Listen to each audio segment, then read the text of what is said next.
안녕하십니까. 암호화폐 정보를 전달해 드리는 닥터 비트맨입니다. 네, 주말의 마지막 일요일입니다. 어떻게 오늘 하루 잘 보내셨나요? 이틀 전 저녁 9시 30분 비농업 고용 지수가 예상치를 상회함에 따라 생각보다 미국 경제가 견고하다라는 시그널이 나옴으로써 금리 인하에 대한 압박이 줄어든 영향일까요? 이전까지 7만 2천 달러 부근에서 맴돌던 비트코인의 가격이 장중 6만 9천 달러가 무너진 모습을 보여주었습니다. 현재 가격대에서 스테이블 코인보다 더한 변동성이 없는 모습 보여주고 있습니다.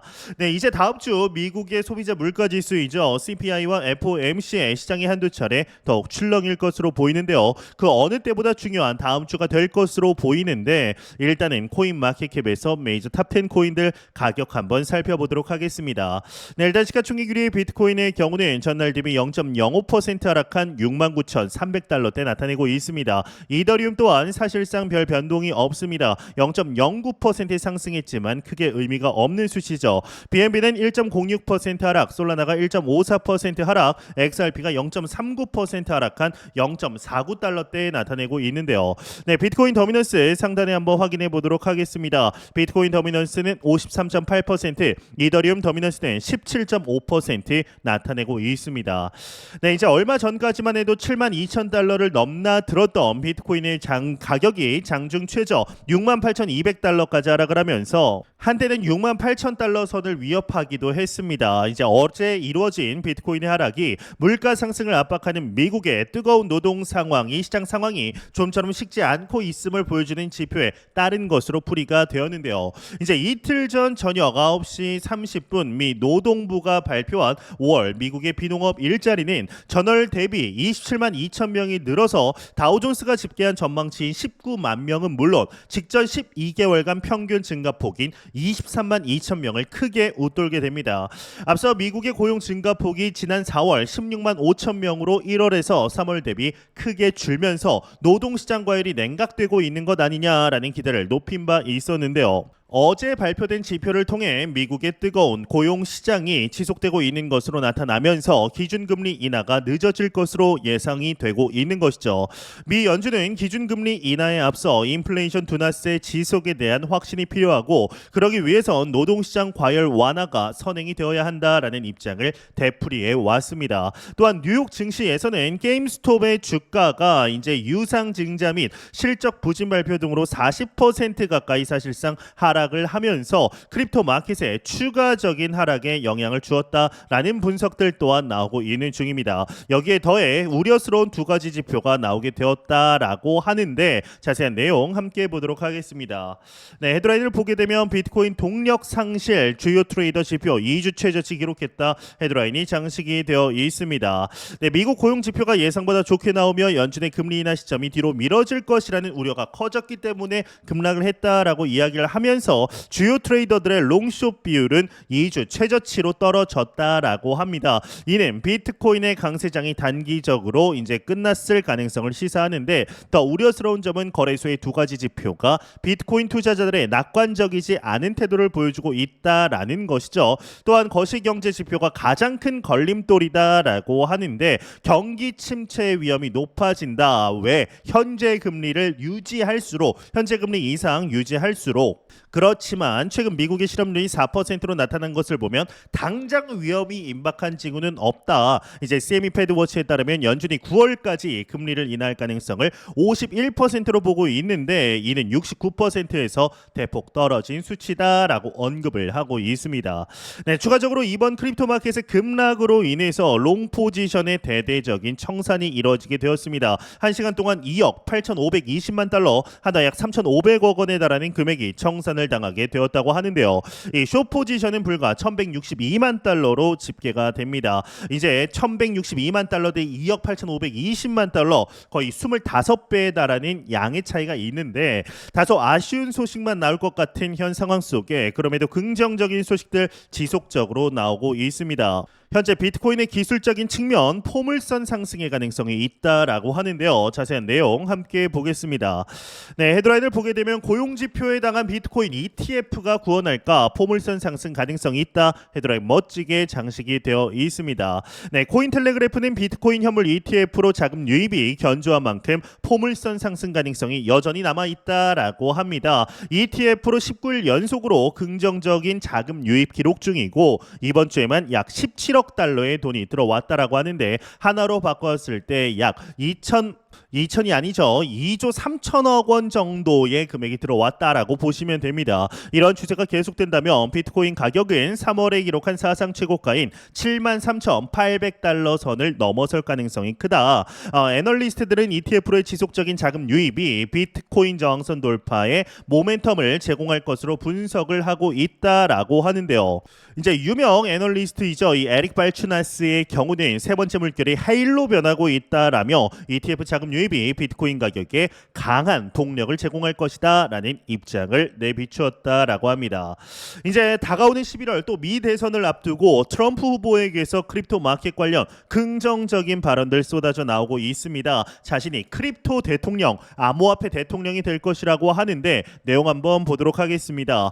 네, 헤드라인 보게 되면 트럼프의 크립토 대통령 될 것이다. 민주당 규제 추진 비판하고 있다. 헤드라인이 장식이 되어 있습니다. 네, 내용을 보게 되면 미국 공화당 대선 주자인 도널드 트럼프 전 대통령이 자신이 크립토 대통령이 될 것이라며 민주당의 규제 추진 움직임을 비판한 것으로 알려졌다라고 합니다. 이제 여기서 트럼프 대통령이 민주당의 암호화폐 규제 움직임을 비판한 데에는 아마 대부분 아실 것입니다. 엘리자베스 워런 상원 의원이나 SEC 의장이죠. 이 게리 겐슬러 등의 영향으로 암호화폐에 대한 강력한 규제 정책을 펼치고 있기 때문인데요.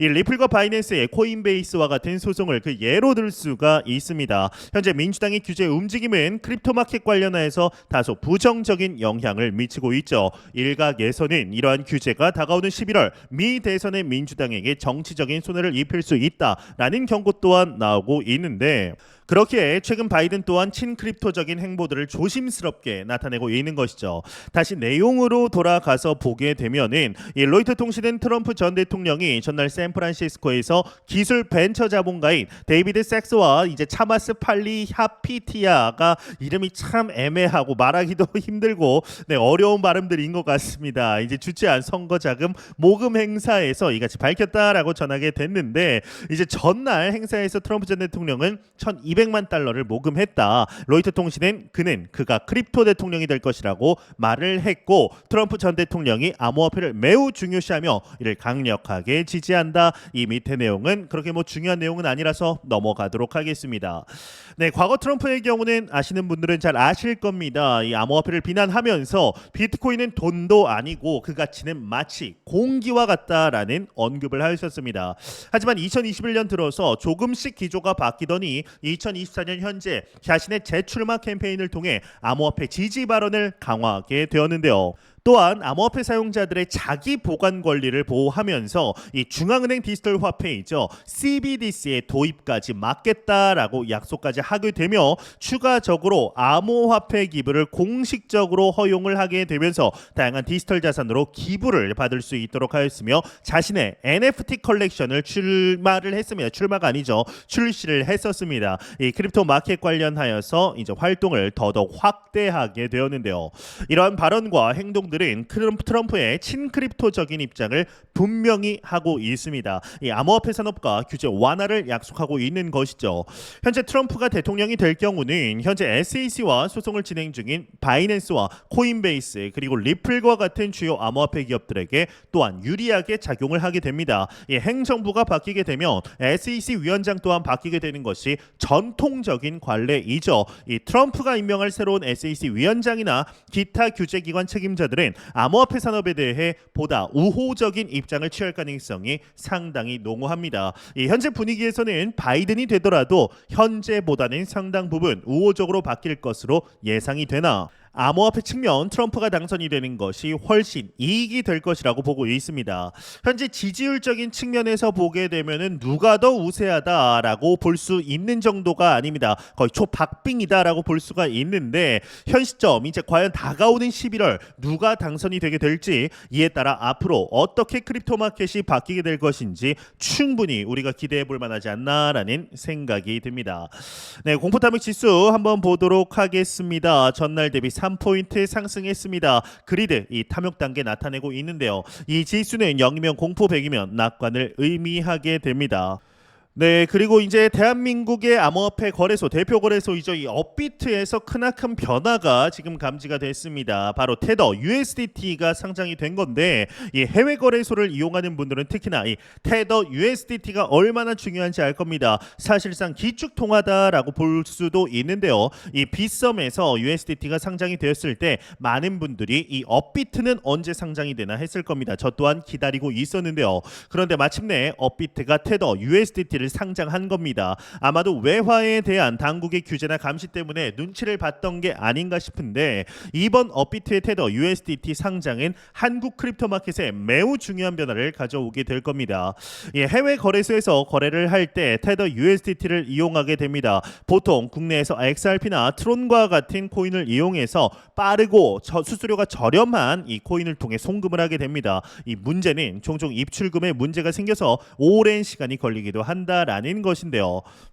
보통 테더를 이체할 때 사용하는 이제 네트워크는 ERC20입니다. 이 수수료가 비싼 편이라 이제 선호하지는 않는 편인데 그런데 이번에 업비트에서 ERC20과 TRC20 두 개의 네트워크를 지원합니다. 그렇게 되면 수수료가 저렴한 TRC20으로 송금하는 사람들이 늘어나게 될 겁니다. 이 대부분의 거래소에서도 TRC20을 지원하고 있기 때문에 수수료도 아끼고 빠른 속도로 송금도 받을 수가 있을 겁니다. 거기다 상대적으로 낮은 가격 변동성 때문에 투자자들이 좀 더 안심하고 송금을 할 수 있을 것으로 보이는데요. 그런데 이번 USDT 상장으로 큰 타격을 받는 것이 XRP다라는 이야기가 있습니다. 많은 대한민국 투자자들이 송금을 할 때 XRP를 구매를 하고 보내고 매도함으로써 XRP 유동성에 도움을 주는데 이번 USDT 상장으로 대부분의 거래소, 코빗, 업비트, 빗썸 이런 대형 거래소에서 USDT 구매가 가능하고 USDT로 송금 및 이제 받는 것이 가능하기 때문에 유동성에 크게 이제 좀 저하가 될 수 있다라는 언급들 또한 나오고 있습니다. 또한 추가적으로 이제 트론 관련해서 트론의 가격이 더욱더 상승할 것이다. 유동성이 증가할 것이다 라는 언급들 또한 나오고 있는데요.